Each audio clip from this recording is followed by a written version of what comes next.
آج نوجوان لڑکا ہے کہتا ہے مجھ سے بھوک برداشت نہیں ہوتی. میرے بھائی رب بیماری لا دینا، اللہ سے دعا مانگے اللہ شفائے عطا فرمائے، اور دعا کرے اللہ آزمائش سے محفوظ فرمائے. آپ یقین کریں میں نے لوگوں کو دیکھا ہے حلق سے قطرہ نہیں اترتا، خوراک کی نالی لگی ہوئی ہے، اعلیٰ غذائیں پکی ہوئی پڑی ہیں، عرش کا مالک کہتا ہے میں تیرے حلق سے گزرنے نہیں دوں گا. قانون بن گیا.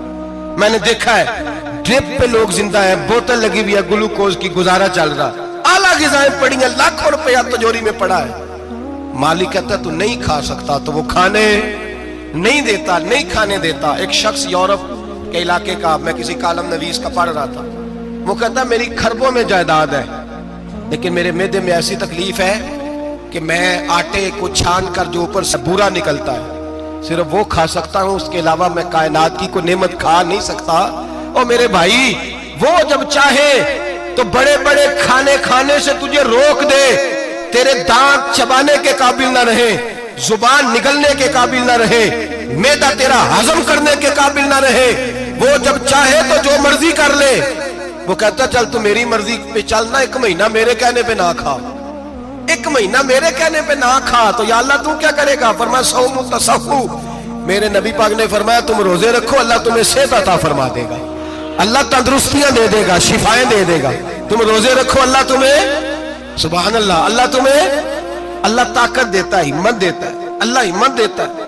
میں نے دیکھا ہے، میں نے بزرگوں کو دیکھا ہے، ضعیف لوگوں کو دیکھا ہے، کمزور لوگوں کو دیکھا ہے، میں نے دیکھا ہے روزے رکھتے ہوئے، مزدوروں کو دیکھا ہے روزے رکھتے ہوئے.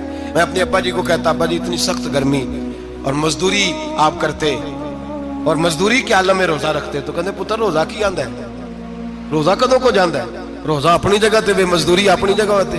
اور کئی دفعہ مینوں فرمان لگے، مینوں یار سمجھ کوئی نہیں لگدی، پتہ نہیں روزے چ اللہ طاقت کتھوں دے چھڑدا ہے، اتنی زیادہ کام بھی زیادہ کریدا ہے تے روزہ بھی بھائی صوم تصحو. میرے مصطفیٰ نے فرمایا تو روزہ رکھ اللہ تجھے صحت عطا فرما دے گا.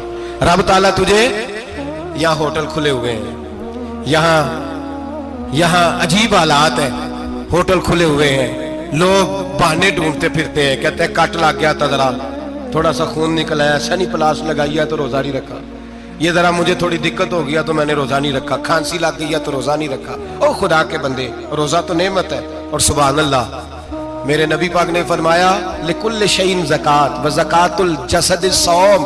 فرمایا ہر شے کی زکات ہوتی ہے، وجود کی زکات روزہ ہے. روزے رکھو جسم کی زکات نکل جائے گی. فاقہ کرنا بھی میرے نبی پاک کی سنت ہے، مسواک کرنا بھی سنت ہے، اور فاقہ کرنا بھی. مسواک والی سنت زیادہ اپناتے ہیں لوگ، فاقہ کرنا بھی نبی پاک کی سنت ہے. ایک صاحب مجھے کہنے لگے جناب بیٹھ کے کھانا حضور کی سنت ہے. میں نے کہا کبھی کبھی نہ کھانا بھی نبی پاک کی سنت ہے، نہ کھانا بھی حضور کی سنت ہے. اور ہمارے فقہاء نے لکھا ہے جو روٹی زیادہ کھاتا ہے اس میں دو باتیں پیدا ہو جاتی ہیں. کیا کیا؟ ایک بولتا زیادہ ہے، دوسرا سوتا زیادہ ہے، غافل ہو جاتا ہے.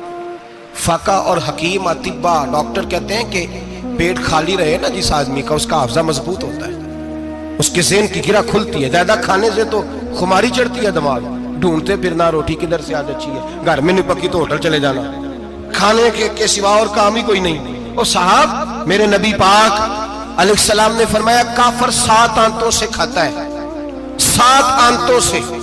اور فرمایا میرا مومن 1 آنت سے کھاتا ہے، اس کے وجود میں کھانے والی 1 آنت ہے. کافر 7 آنتوں سے کھاتا ہے. فاقہ کشی سے نورانیت پیدا ہوتا ہے، کم کھانا. لیکن نا نبی پاک صلی اللہ علیہ وسلم نے اللہ سے فاقہ مانگ کے لیا ہے، یا اللہ 1 وقت روٹی دے، 1 وقت کا فاقہ دے، مانگ کے لیا ہے نبی پاک مانگ کے. حضرت ابو ہریرہ رضی اللہ تعالیٰ عنہ فرماتے ہیں بھوک زیادہ لگتی تھی نا جب مجھے، تو میں حضرت عمر سے، ابو بکر سے، عثمان، مولا علی سے کوئی مسئلہ پوچھ لیتا تھا، اور جب میں مسئلہ پوچھتا تھا تو وہ مجھے روٹی کھلا دیتے تھے. جب میں ان سے مسئلہ پوچھتا تو وہ مجھے، حضرت ابو ہریرہ فرماتے ہیں مجھے بھوک لگی، میں حضرت عمر کے پاس گیا، ان سے مسئلہ پوچھا. ان کا رواج تھا جب میں مسئلہ پوچھتا تو پہلے روٹی کھلاتے. ہمارے بزرگ یہ فرماتے ہیں کہ کھانے کھلا کے دین پڑھاؤ. صرف تمہارا کتب خانہ نہیں کھلا ہونا چاہیے، تمہارا دسترخوان بھی کھلا ہونا چاہیے.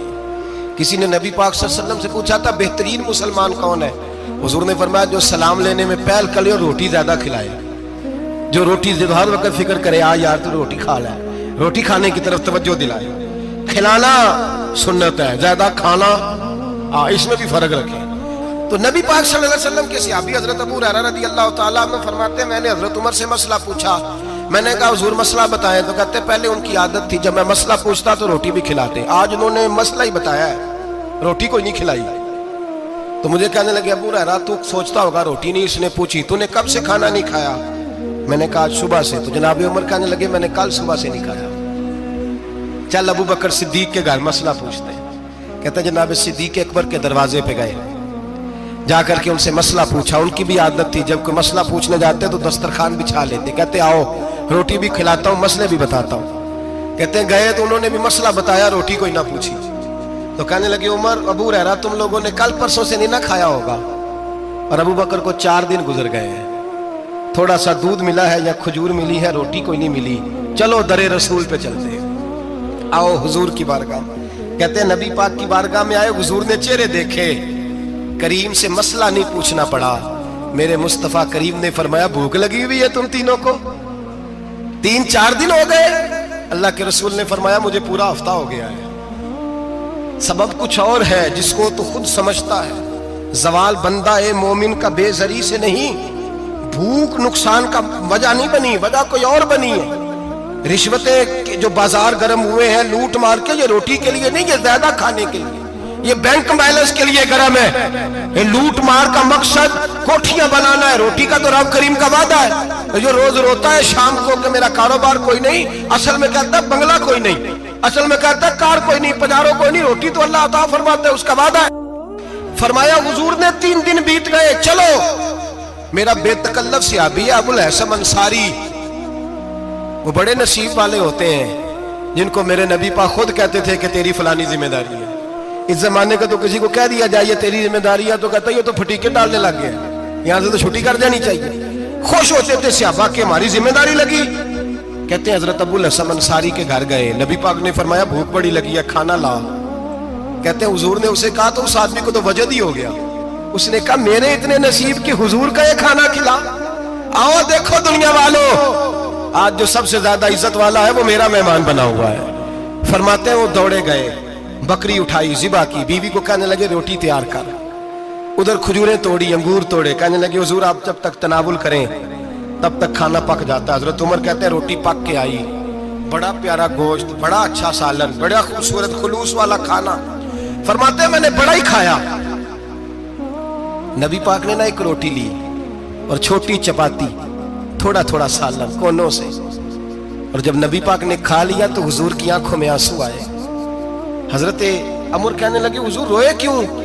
نبی پاک نے فرمایا سوچتا ہوں 7 دن کے فاقے کے بعد کھایا ہے، پر ڈرتا ہوں رب اس کا حساب پوچھے گا تو جواب کیسے دینا ہے، اس کا حساب بھی تو دینا ہے نا جو کھایا ہے۔ تو حضرت عمر فاروق کے ہاتھ میں کچھ چیز تھی، زور سے زمین پہ ماری، کا محبوبہ 7 دن کے بعد بھی روٹی کھائے تو حساب دینا ہے۔ نبی پاک فرمانے لگے عمر وہ مالک ہے نا، تو جب دیتا ہے تو حساب نہیں لے سکتا، حساب تو دینا ہے، حساب تو دینا ہے، تیاری رکھو۔